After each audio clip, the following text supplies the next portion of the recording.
Berserk is a vast and expansive universe, comprised of many different types of fighters who all have unique and diverse skill sets. But out of all of these fighters, none were more world-renowned than that of the OG Band of the Hawk, one of the most skilled and proficient mercenary groups of all time. And so today, I'm going to be jumping back into the Golden Age arc, where I'm going to be power scaling these 7 characters.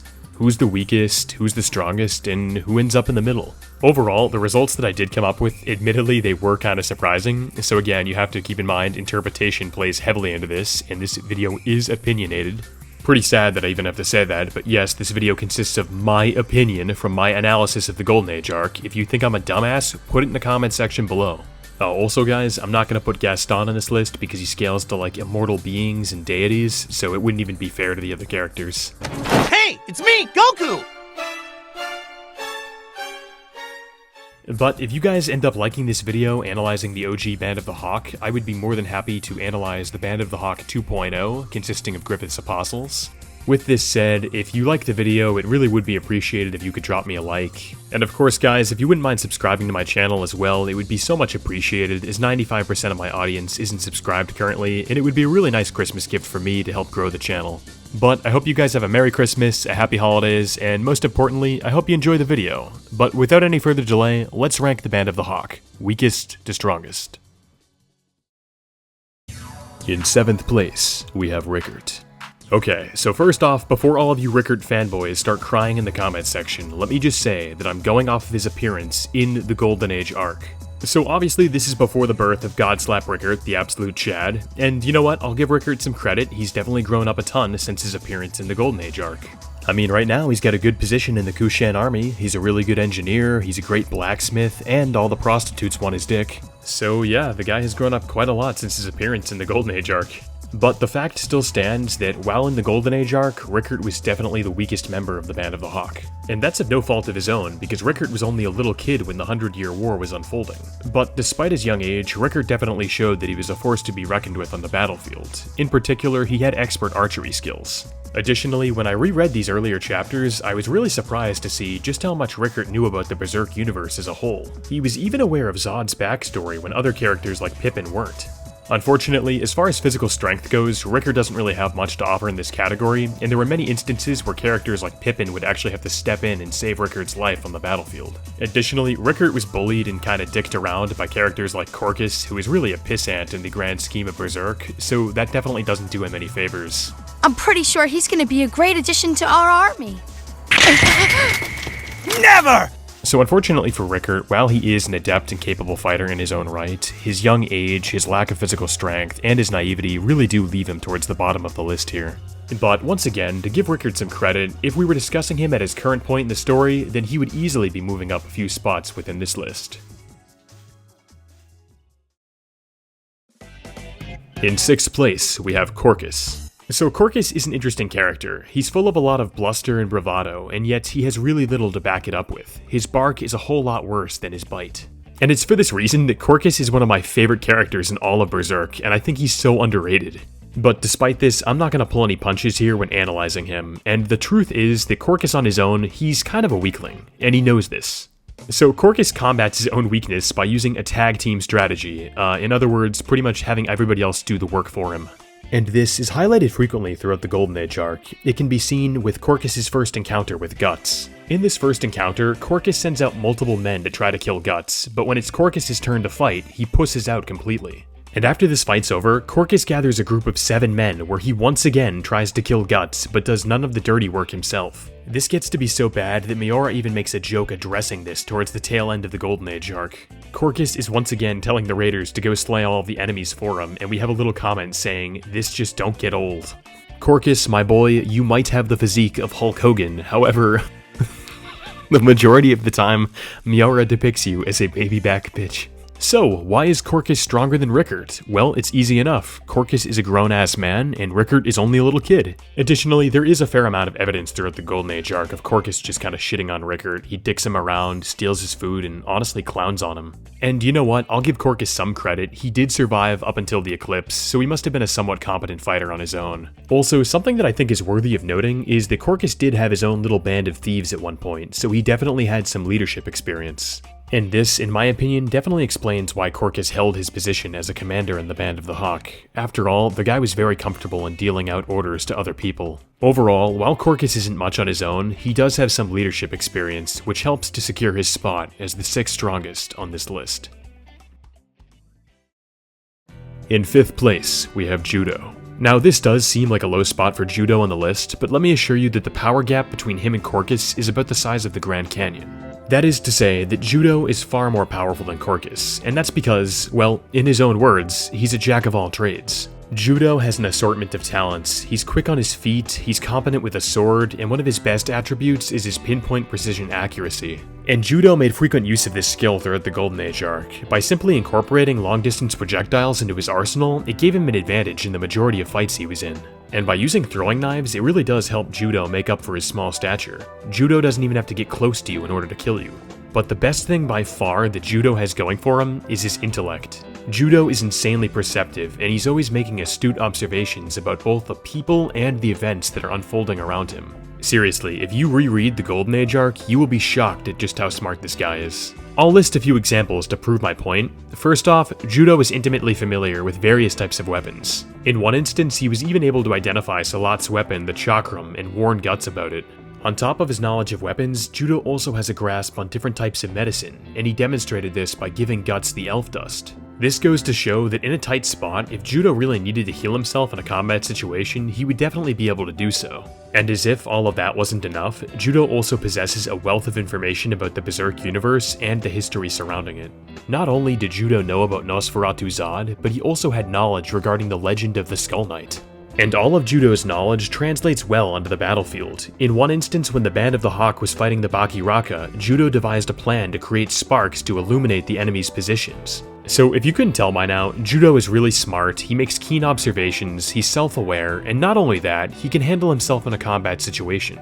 So with all of this said, I guarantee a bunch of you were asking why he isn't higher in this list, and the reason for that is owed in great part to Judo's own lack of confidence. While Judo is particularly intelligent, and he has a wide array of skills, he himself states that he's never been the best at anything. And it's this mindset that really drags him down so far. Judo even states that he's not like Guts. And what I think is ironic is that we the readers can really identify a lot of the great traits and attributes that Judo has, but he himself can't. Like I said, Judo is a character who's very self-aware, yet I think only in his last moments did he realize that he was watching life slip away rather than truly living it.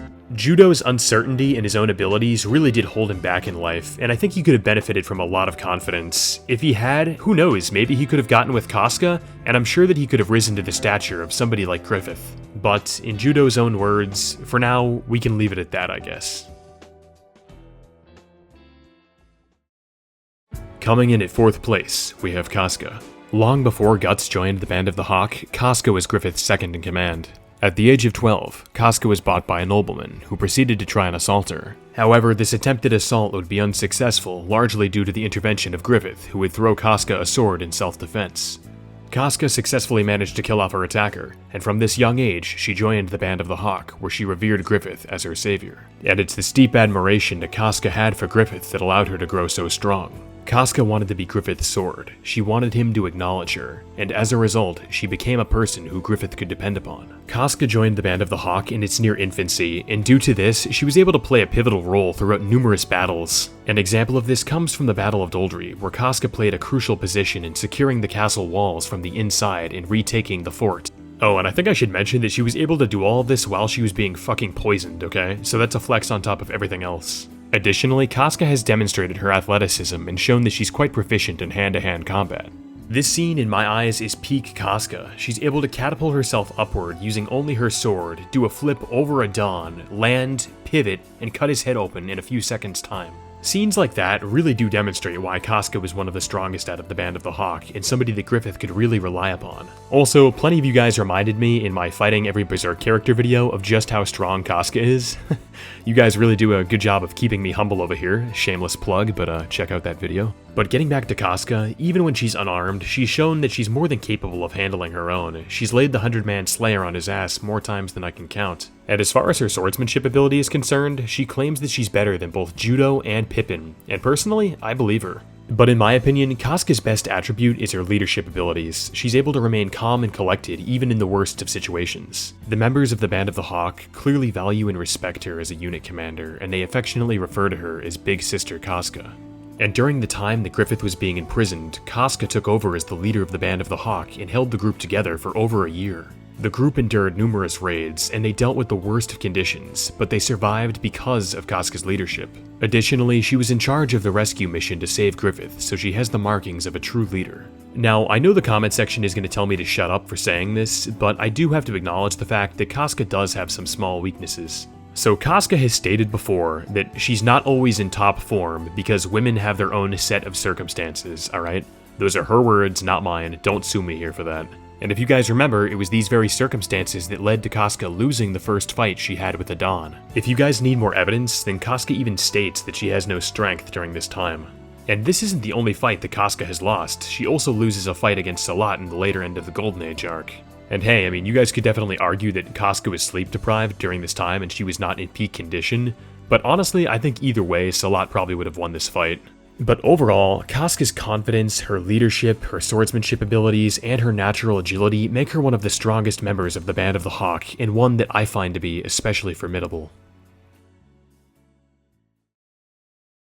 Taking a bronze medal, in third place we have Pippen. Now, I don't think anybody should be confused as to why Pippen is this high on the list. All it takes is one look at Pippen to realize that this dude is fucking massive. An absolute unit, Sam Sulik levels of massive, without the steroids, may I add. Pippen is on a 365 bulk, alright? He is not missing his meals, and I swear that half of the manga panels he's in are just him eating. And if you think Pippen is just a slow fat fuck, then damn, you are sorely mistaken. Pippen has some insane speed feats, and one of the most notable instances of this is when he saves Casca's life during the eclipse. So to break down the scene, Casca is petrified from the horrors of the eclipse, and she's unable to move. And due to this, Casca is essentially dead to rights here. The Apostle has her cornered and lunges at her face with immense speed. And just from looking at this, you can tell that the Apostle is probably, what, a yard away maximum? Also, Pippen isn't even in the fucking frame at this point. And then, in a matter of seconds, he's there, standing in front of Casca defending her. And you can tell just how strong Pippen is from the way the Apostle recoiled in pain. So this scene proves that canonically, Pippen scales to that of the Flash. No, but in all seriousness guys, I'm just trying to prove that Pippen is fast. And that isn't the only scene where Pippen had to react within seconds to save somebody. The same thing happens during the Battle of Doldry where Pippen saves Rickert. Ultimately, due to his strength and speed, Pippen is somebody who is really dependable. I've always called him the backbone of the Band of the Hawk. And trust me, you don't want to be on the opposite end of Pippin's mace or his war club. Wild can attest to that. The man ducked out of the way and made a whole yeek noise before he took the ultimate ass whooping. Now, this is going to be a hot take for some people, but in my opinion, I think Pippen was actually physically stronger than Guts during the Golden Age arc. I mean, if we're going to compare their physiques alone, then Pippen makes Guts look like a twig in comparison. Whether Pippen was stronger than Guts physically could definitely be debated, but what's undeniable is that these two are clearly the most powerful in the Band of the Hawk. I mean, you gotta give it up for the classic Band of the Hawk power tag, one of my favorite double-page spreads. But aside from what I discussed earlier, there are still a few more feats that are worth going over. Pippen was able to light up an entire cavern by striking the wall once with his warhammer, which allowed the Band of the Hawk to see the enemy's positions. Shortly after, Pippen decided that he wanted a skylight in the sewer, so he decided to smash a massive hole in the ceiling. Additionally, Pippen was able to tell that an explosion was about to take place in the sewer before any of the Band of the Hawk could recognize it. And finally, Pippen was the only one who was able to tell that the Kingdom of Midland was going to ambush the Band of the Hawk. Simply put, Pippen is a badass, and I have full confidence that he'd be able to take on any of the other Band of the Hawk members that I previously talked about. And I mean, come on, it took like 10 apostles just to take this guy down, so I feel pretty comfortable putting him this high on the list. Overall, Pippen's a pretty chill character. He's quiet and reserved, and he's the type of guy you can just kick back and have a beer with. But rest assured, if you get on his bad side, he's gonna kick your ass. In second place, we have Griffith. Now this pick should be obvious to everybody. We all know that Griffith has excellent swordsmanship. He's charismatic, he's a brilliant tactician, he's proficient in hand-to-hand combat, and most of all, he's exceedingly intelligent. Griffith is an anomaly within the Berserk universe. Even the fates of causality seem to favor him. Simply put, Griffith is a natural-born leader, and it's Griffith's self-assured confidence, ability, and leadership that put him above all the others on this list. As Sonia once said, being with Griffith means having a part in a legend. He has the ability to both inspire and charm others around him. His presence is magnetic, and as a result, people from all walks of life flock to Griffith's side. What's more is that Griffith's swordsmanship is almost unrivaled. At the beginning of the Golden Age arc, he was able to hold his own against Guts and eventually subdue him. Additionally, Griffith was the second man in 300 years to wound the infamous Nosferatu Zod. His swordsmanship definitely gives some credence as to why his men so loyally follow him, and Judo even states that his charisma is a main factor for why many of the Hawk members are there. But Griffith knows that in life, if you want to be great, you have to be able to do more than fight. Griffith has studied history, religion, philosophy, chemistry, battle tactics, and even porn. He is an expert in all of these categories. Furthermore, Griffith employs reasoning and logic in many situations, which allows him to be extremely perceptive. And when I say Griffith's perceptive, I'm probably downplaying it. All Griffith has to do is look at somebody and he can tell if they harbor ill will towards him.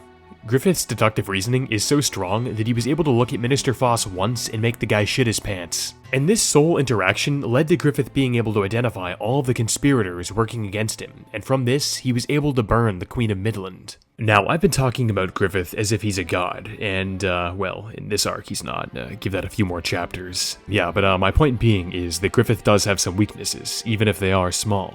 So truthfully, while Griffith is naturally skilled in many things, you could argue without the God Hand's intervention and causality being on his side, that Griffith would have died a foolhardy death a long time ago. Additionally, there are many circumstances throughout the Golden Age arc where Griffith's emotions get the best of him. A few notable instances take place, such as when Griffith observed the death of a small boy who had enlisted in the Band of the Hawk. Another prime example occurs after Griffith had slept with Lord Ganon. And to cap it all off, Griffith exhibits clear emotional distress after Guts leaves the Band of the Hawk. All of these illustrations are perfect examples of Griffith displaying how emotionally vulnerable he can be. And this emotional vulnerability can cause Griffith to self-harm and make unwise decisions such as sleeping with Princess Charlotte. However, I'll give it to Griffith, his emotional instability, it doesn't occur very often. The majority of the time, Griffith's analytical mind remains composed, calm, and collected, which has enabled him to rise above all the others on this list. Except for one. In first place, we have Guts. I mean really guys, who the fuck else could it be? Among the tens of thousands of allies and enemies alike, only Guts could make the #1 spot on this list. He truly is strength personified, and he has more feats than anybody else on this list. He has single-handedly killed 100 men, he beat Salat, he beat Wild, he killed Boscan, and he survived an encounter with Nosferatu Zod. Even if he did shit his pants a little, justifiably so. Also, I want to add that in Guts' second duel with Griffith, he beat him so bad that Griffith had to go have redemption sex with Princess Charlotte, and the entire time, he was only thinking about Guts. Another reason why Guts is so high on the list is because he's proven to be a capable leader in his own right, and he very much cares for his brethren in arms. Moreover, Guts has shown that he's one of the very few members out of the OG Band of the Hawk that's capable of killing apostles. Guts might struggle at times, but he sure as hell endures and overcomes almost every obstacle in his path. And for that reason, I think he's the strongest. But please, let me know your thoughts in the comment section below. And how would you rank the original Band of the Hawk? Who do you think is the strongest and the weakest? I'm really curious to hear your thoughts. And as always guys, if you liked the video, feel free to like and subscribe, as it really does help me out. But I hope you have a happy holiday, take care of yourselves, and I'll see you with a new video soon. Take care.